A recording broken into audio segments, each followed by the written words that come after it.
So as you can see, I have, my teeth is missing in the front. See?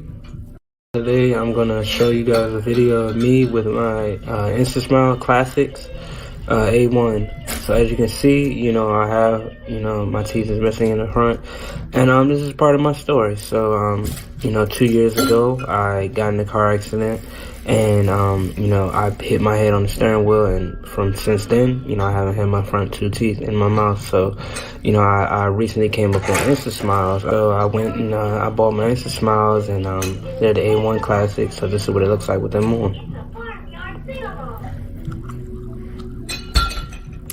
See? Nice white smile. Also, it's a big thing for me because I'm 25, and at this age you wouldn't want to, just have your teeth missing. And it really helped me get a job, and now I'm working at a Howard County General Hospital. And also, it's been a journey, it being 2 years, and I have children and stuff, so it's a good thing to have.